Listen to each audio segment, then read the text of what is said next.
All right, so where we kind of, I guess, finished up on, yes, sir. Both of them, or just, oh, sure. Thanks, Mitchell.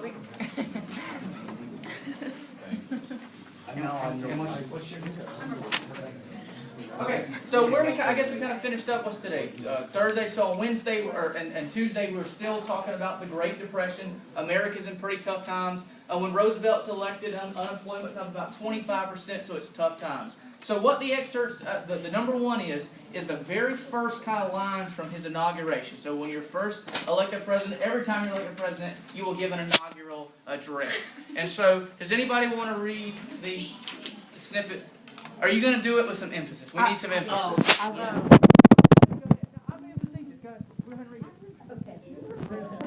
And speak up so everybody can hear you. And we're on the number one for the inaugural address. Go ahead.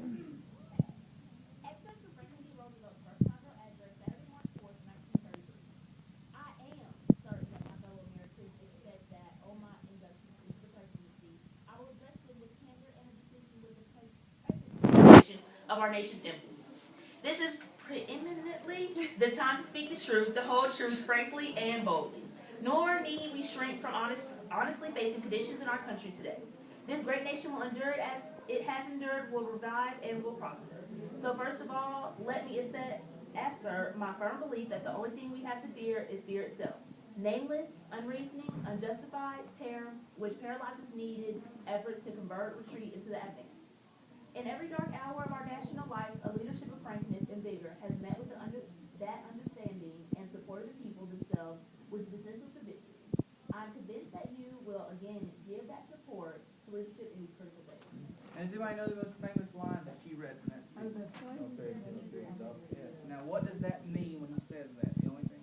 You're scared, and everybody's going to be scared. Yeah, and basically, think about the time period he's talking about. We're talking about when unemployment's very high. We're 4 years into the Depression, 3.5 years. So times are tough. In his mind, times can't get any tough. The only thing you have to worry about is yourself being worried. And that last line, he says, "I'm convinced that you will again give the support to leadership." That's what he's asking for.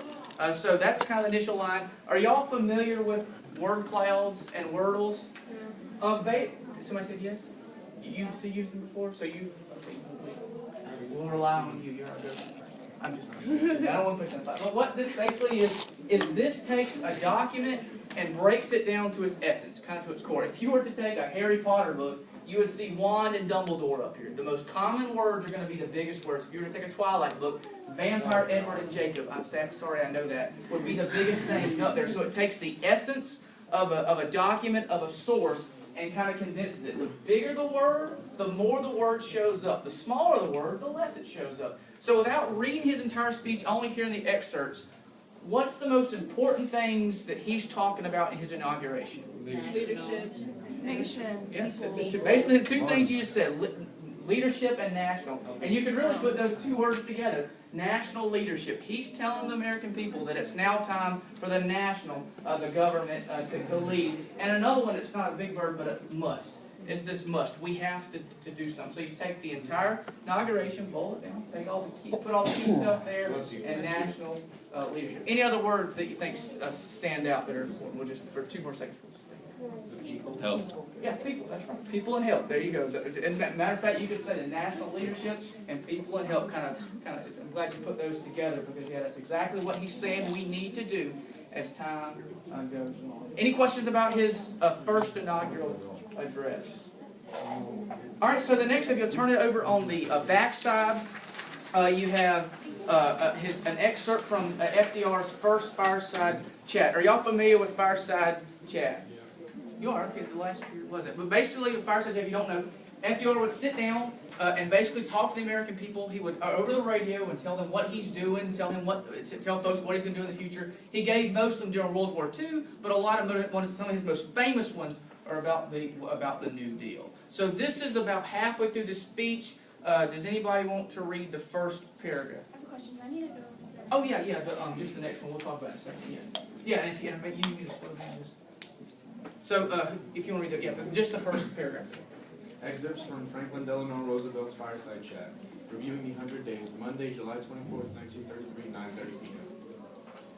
Thus far, I have spoken primarily of the foundation stones, the measures that were necessary to re-establish credit and to head people in the opposite direction by preventing distress and providing as much work as possible through governmental agencies.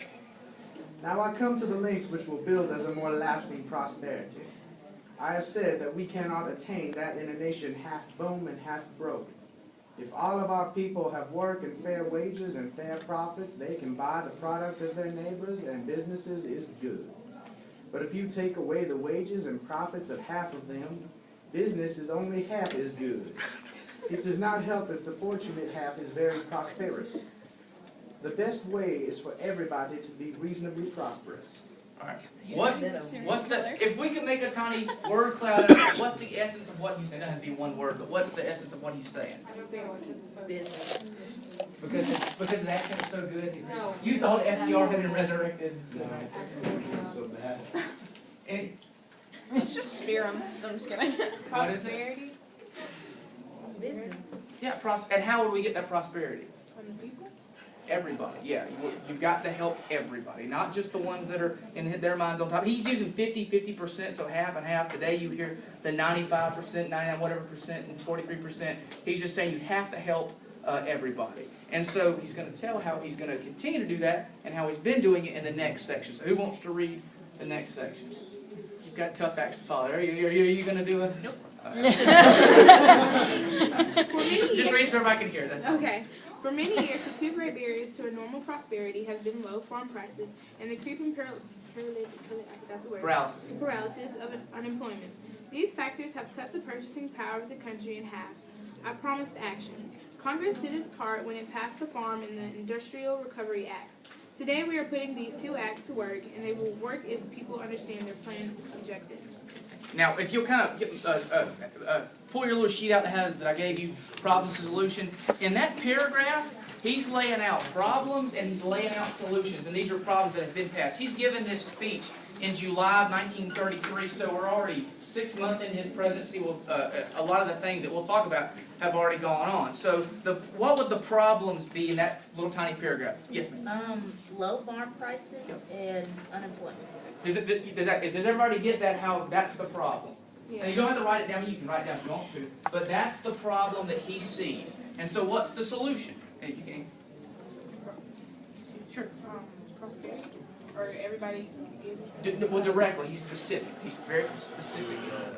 Congress passed the Industrial Recovery Act. There you go. That's exactly right. So, in the activity that we're going to do in a minute, you're going to identify the problems and the solutions. The solutions will always be something like the agricultural adjustment. The problem will be people are out of work, the farm prices are low. The solution will be one of these agencies that we talk about. Okay, and so now we'll turn to the word cloud. From this, same thing we did before, what's really important to him, at least? People's wages, work. Yeah, basically, yeah, people, wages, work. If you could have 3 big, bold words at the top of his speech, even though he gave it over the radio, people, wages, work, and maybe industry are the biggest ones. Industry, they can help. They've got a place to play. So a lot of the times when we're talking about stuff that he does, it's to put people back to work, increase their wages, make them more prosperous. Any other ones that stand out, man? Before we head on? Great, yeah. Employers. Yeah, employers. And then look how big unemployment is.